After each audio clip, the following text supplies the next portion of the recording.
this point. Just what do you think about how the offensive line as a whole has played through 2 weeks of spring ball? I think one thing we figured out is that we have a good offensive line room and we're deep. We have a lot of competition going on, just competing every day and with a lot of depth. How helpful do you feel like it is for you guys that you're back, Truss is back, that you've got Sid in the middle, that you got those guys that y'all have all worked together and they're coming back this year? I think it's big. I think we have a couple guys that have been through it, know what to do, can really help the young guys come along and kind of take people under their wing and kind of show them the way.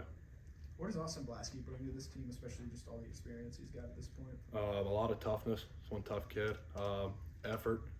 There's not a day that he's not giving his all for everybody out there. Like I just said, everybody got a lot of respect for him, and he brings it every day. How did you see Ernest approach last fall, not being able to play, being out, and where do you think he's gotten better since he's been on campus? I think Ernest kind of took to me with that a lot after I was hurt and didn't get to play. I kind of just told him, stay in the film room, just don't let your football knowledge go to waste. Just try to learn as much as you can in this time, and I think it's showing right now that he did. What have you learned from playing with Coach Searles over a year, and how much more comfortable are you this year sort of understanding what he's expecting of you? Definitely a lot more. He's always done a good job being clear of what he wants, but he comes every day, coaches you just as he'd coach anybody, and I've got a lot of respect for him. When you talk about that depth and that's something that you've learned this spring, who are some of the guys that we may not think of but that have impressed you? Micah Morris, Dylan Fairchild are both really impressive right now.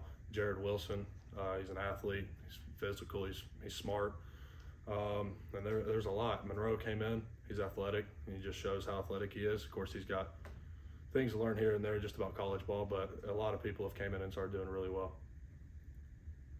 It seems like Josh Miller might be a little bit limited, but just what he's been able to do, what are your early impressions of him? He's also really athletic. He goes out there and he's doing non-contact right now, so just kind of going through drills.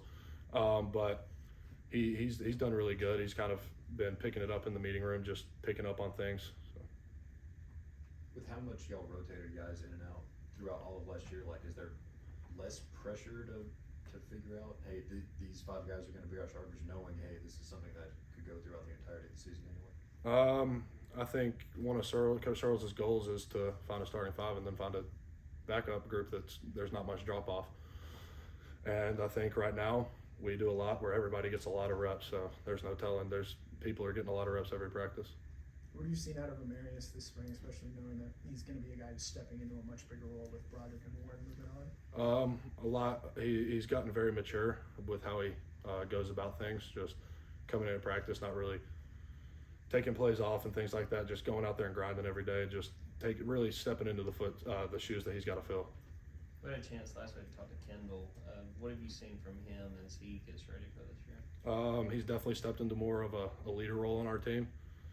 He does a really good job of just picking guys up when they have bad plays, or just getting people on the right page, just trying to get everybody going.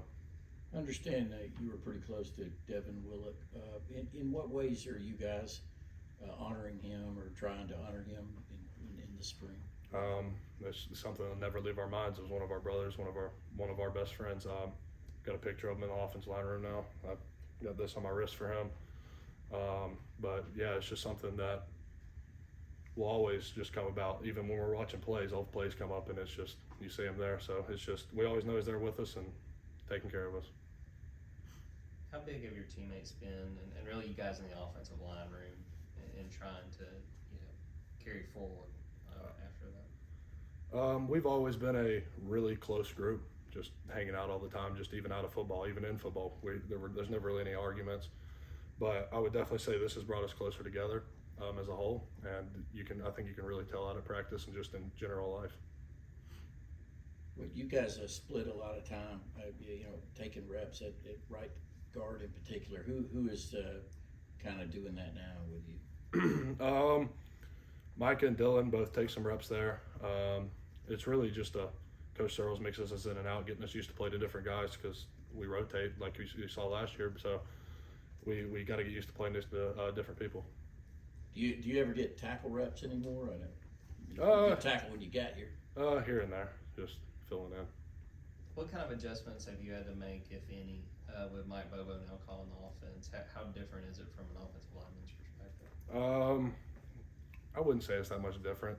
We kind of have a few nuances in our playbook that we're changing, tweaking things here and there, but nothing too big.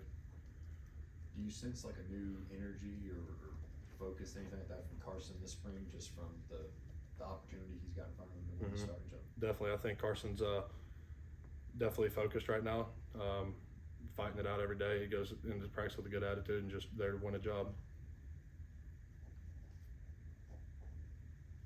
Have any more questions? All right. Thanks, Seth. Thanks, Yep, Dave. thank you.